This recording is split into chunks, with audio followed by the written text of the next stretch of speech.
So our the number one EFL expert, Jobi McAnuff, now joins us. So you've watched all these playoff games, Jobi. Have we got the right final in the end, do you think?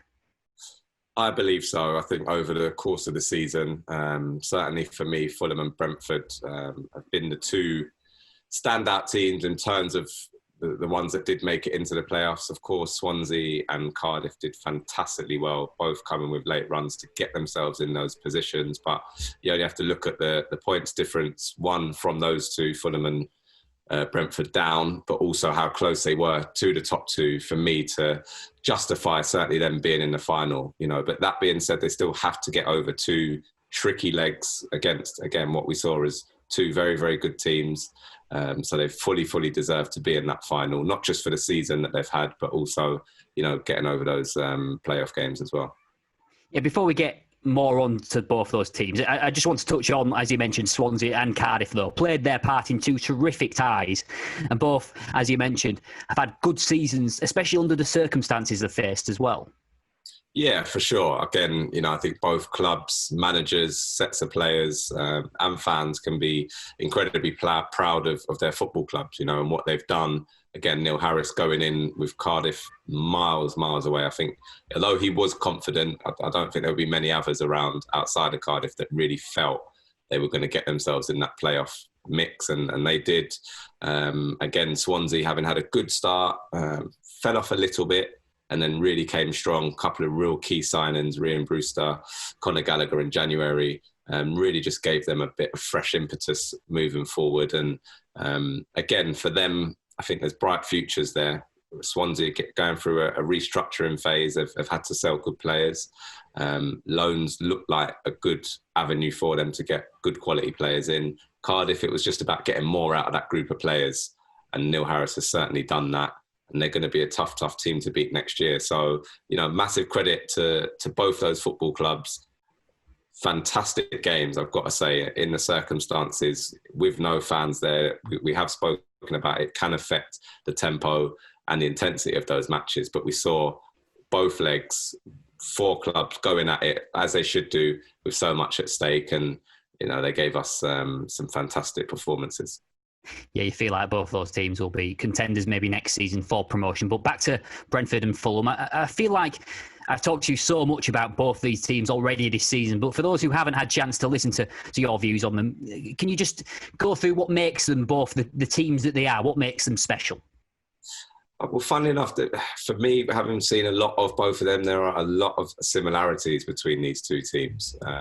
You'd have to say with their points tallies have been pretty much inseparable throughout the season where they've ended up. Again, Brentford have got the edge, but I know for a fact that the first one after restart, Fulham were very disappointed to lose that game. So very, very free-flowing teams, like to play out from the back, play through the lines and get good control and have good possession. And again, you look at the top four teams, certainly all teams that want to keep the ball and real emphasis on possession-based football. They obviously, again, for me, their strengths are those attacking areas. So we talk about BMW a lot, Ben Rama and Buemo, Ollie Watkins for Brentford, who have been incredible. Big numbers from all of those with goals and assists this season. And then obviously Fulham, really in an attacking sense, Mitrovic has had to carry the burden, certainly in terms of goal scorers. And I think if Brentford really get to the final with those three in top form as they were for the second leg, that could be the difference, because there's really not a lot between the teams. And I think it is generally going to be down to which big players turn up on the day that are going to prove to be the difference. I'll get more on to Mitrovic later on, but I think one player in particular that we haven't really spoken about, though, is Neeskens Kebano, who seems to have come from nowhere in recent weeks. Yeah, he's had to be very, very patient. Again, you look at that Fulham forward line and the wide players themselves, they've got a lot of options, a lot of firepower there. Again, you've got the likes of Cavallero there, Bobby Reed, Anthony Knockaert, and Kebano has had to play second fiddle for large parts of the season. But again, from a coach or manager's point of view, you want your players to be ready. He's shown great patience. But then when they are given an opportunity, those lads that haven't been playing regularly, you really want them to go and make a statement and say, Gaffer, I should be in the team. But they can only do that with their performances. And in an attacking sense with Cabano, again, his goals have been vital for Fulham recently. And, you know, he's playing at the top of his game. So coming off, I'm hoping it was just precautionary because, again, he's been a real big source of goals for them. I think it's 4 in 4, 3 free kicks in a row, you know, prior to last night. So they want to make sure that he's out on the pitch come Tuesday, that's for sure. Yeah, been on fire in recent weeks. I can name 2 more players as well who we haven't really touched on before, the goalkeepers. How crucial have both Raya and Rodak been for these sides? I know you were quick to praise Raya's distribution, especially in the match against Swansea. Yeah, again, it's a big part of football now. You know, again, days gone by, you'd want your keeper to be able to catch it and keep it out the net, and that was about it. But now with the way it's going and the way these teams are certainly playing, it starts from that goalkeeper. So they have to be comfortable in terms of their just distribution. And again, the pace both teams have got, but particularly Brentford that we saw with that counter-attacking goal in the second leg. Very, very commanding from David Raya. Came out, claimed the ball, real quick release to set them on their way. And again, he's made some big saves at important times. And Rodak also has had to do the same. So 2 top keepers for me, you know, and we talk a lot about the attackers, which we should do because they are fantastic. But Brentford in particular of recent times have had a fantastic defensive record, and David Raya has been a very, very big part of that. Yeah, top. He won the Golden Glove, did David Raya. So, yeah, top goalkeeper in the division. But Brentford have also beaten Fulham twice already this season. We heard Brentford captain Pontus Jansson talk about that and how it may help them before Fulham even reached the final. Who do you see that benefiting more, talk like that? Could be added motivation for those Fulham players? Yeah, definitely. And I've been spoke to Michael Hector after last night. I actually said to him, you know, in terms of the losing a couple of games against them, how did he? And he said the first thing he said was, no, we lost, but we got a lot of confidence from that game. We didn't feel we should have lost, and this is the second one. Obviously, the first one was a lot earlier in the season. I don't think you can take too much of it. So much has happened since then. But certainly the one after lockdown, you know, he probably felt they were maybe a little bit too adventurous in terms of trying to get that win at that time, whereas maybe a point would have served them better. But again, that enthusiasm of after the restart and everyone getting going could have been the difference. It's a completely different game now. And, you know, Scott, I'm sure, will be looking at that, things that perhaps they didn't do as well as he would have liked, but there were things in there that he was really happy with. And again, it was 2 late goals, obviously, from Brentford's point of view. They got one and they got another one on the counter when Fulham were trying to get back in the game. So there will be loads there. Fulham will certainly take motivation from it. You know, anytime a team beats you, you have that bit between your teeth. You know, they've got one over and you're ready and you don't want to happen again. Brentford, I think, will take confidence, but have to be careful that doesn't spill into overconfidence and assuming that they've got Fulham's number because, you know, it's a one-off game. I can't stress that enough. Almost everything beforehand goes out the window when it comes to a playoff final. And it really is about those players delivering a performance as close to their best as they can and as many players as they can. And they're generally the teams that get over the line. You might say this is a stupid question, but let's talk about Mitrovic, a player who's obviously had a terrific season, as you mentioned, but weirdly enough, Fulham haven't really missed him. And when you look at the statistics, and they've actually done better when he's not been available. He missed both games so far in the playoffs and played in both games against Brentford, and obviously Fulham lost those games. Based on that, should he actually even start if he's fit, or should he be used off the bench maybe? Listen, a fully fit or near fully fit Mitrovic starts for Fulham. There's no 2 ways about it. I get the point. They actually have got a very good record without him.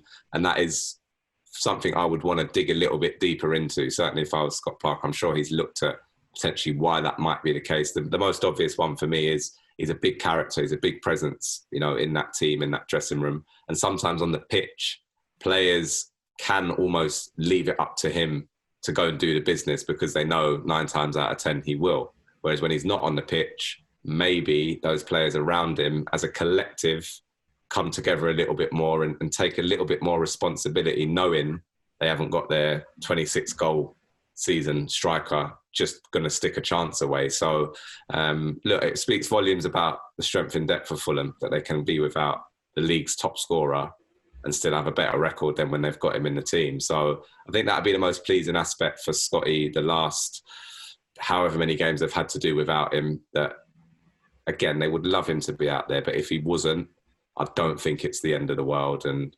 I think he'd fancy his chances without him as much, or maybe a little bit less than with him, I think. Yeah, like I said, you could call that a stupid question, but it's worth pointing out the fact that they have done better without Mitrovic, which is obviously massively surprising. But on the flip side, Ollie Watkins seems to be crucial to the way that Brentford play, and had a terrific game in that second leg. How important will he be in this match, and how much are you looking forward to his battle with Michael Hector as well? Yeah, I've got to be honest, I've been so impressed with Ollie Watkins. And for anyone who's been lucky enough to see him play earlier in the season, certainly, obviously not so much recently, but live, it's his movement, his work off the ball. And again, he's one that so many people talk about the goals he scores and the fact he's gone from a winger into a striker, and his numbers are fantastic. But from a playing point of view, playing with a striker that works as hard as that does, surely from an opposition point of view, doesn't give those defenders a second to rest. He made a 40, 50-yard recovery run the other night, back into pretty much, deep into his own half to recover the ball. And then a minute later, he was making another lung-bursting run the other end of the pitch. And again, that gives you opportunities in itself, that work rate, that willingness to run beyond people. And again, once he gets in this areas, as he showed the other night, he's very, very clinical. So, again, someone I've been hugely, hugely impressed with his progress. Looking forward to that battle. Again, Michael Hector, I know well, having played with him myself. And he's been a big part of Fulham in the second half of the season, being harder to beat, not conceding as many cheap goals that they were doing in the first half of the season. So I think that, as you say, is going to be a real key battle in who comes out on top. It'll be a tough game for Michael Hector against a very informed striker, but one that I'm sure he's relishing. As you do, you want to play against the best players, and Ollie Watkins is certainly that when it comes to centre forwards in this division. Yeah, the best against the best is the phrase that he may be using in that situation. But I know you tipped Fulham as well to be the side who would go up before the playoffs started. But after what Brentford did in those semi-finals, in that second leg in particular, are you hedging your bets a bit now? I think certainly on the second leg display, Brentford were very, very impressive. I was a little bit worried for them in that their form, obviously the last two games where they didn't get anything, they just needed a win or two draws would have got them up. The first leg, they were okay without being spectacular. Clearly the red card had a big bearing on the outcome of the game. I didn't think they did enough to really convince me in that game that they were going to be a big threat. Now, off the back of the second leg, where they looked like the Brentford we had seen when they won 8 games on the bounce, and they're going to be a match for anybody. Fulham kind of did it in reverse. Very impressed with them in the first leg. Very, very impressed. They never let Cardiff get into their strides. They kept the ball so well, and they weren't quite able to do that. But it's very easy to get wrapped up in that with Cardiff. They're very good at what they do. Give them their credit. Again, you could feel the anxiety, the tenseness around the stadium, and I think that affected them slightly. The fact it's going to be an all-out football match, two very, very good football teams. I really, honestly, I'm not just sitting on the fence here, but it's such a hard one to call.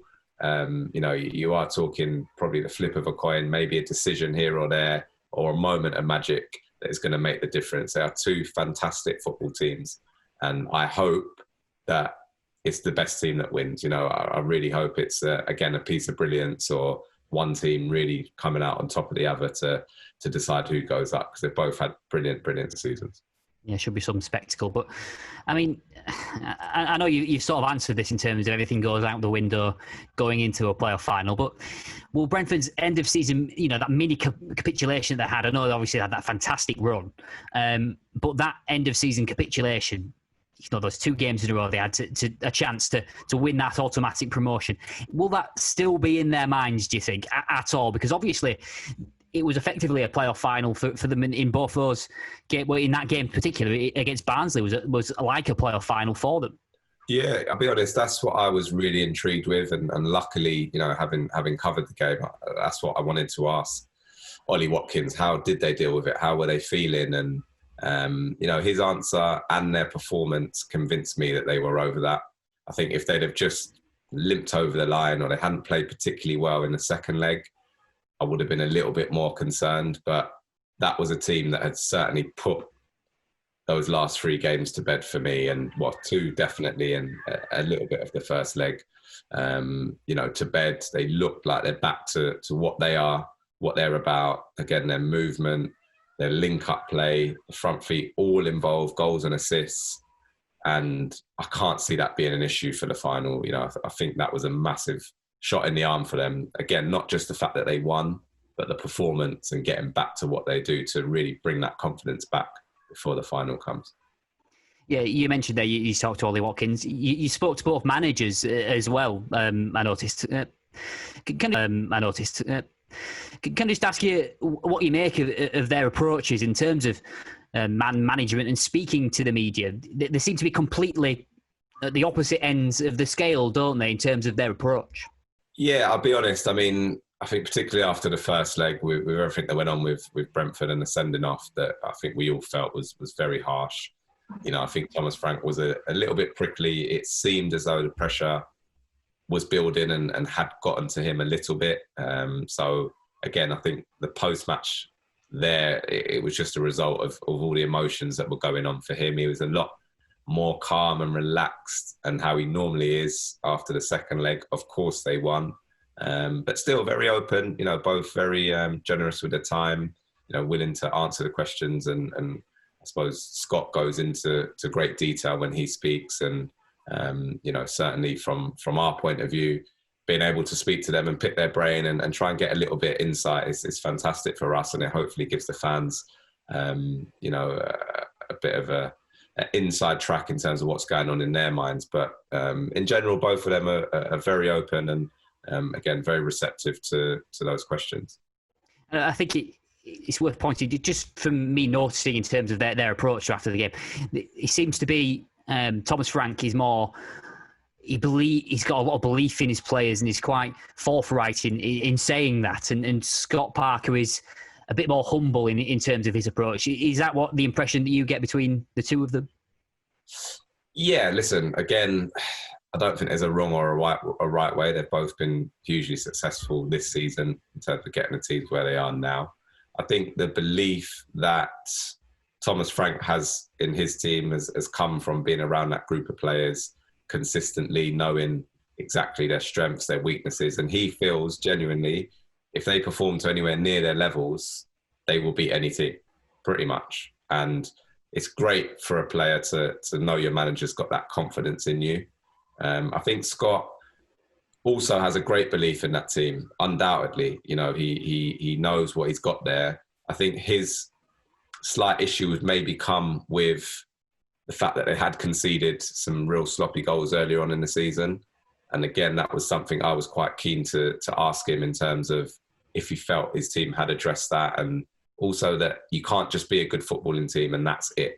You do need to be able to get through results when you're not playing particularly well. You need players to make decisions that although you're a passing team, there just might be times where it's just not on and you have to just play a bit of a longer pass or sometimes just kick the ball out. If it saves you conceding a goal, he doesn't want to just play for the sake of playing.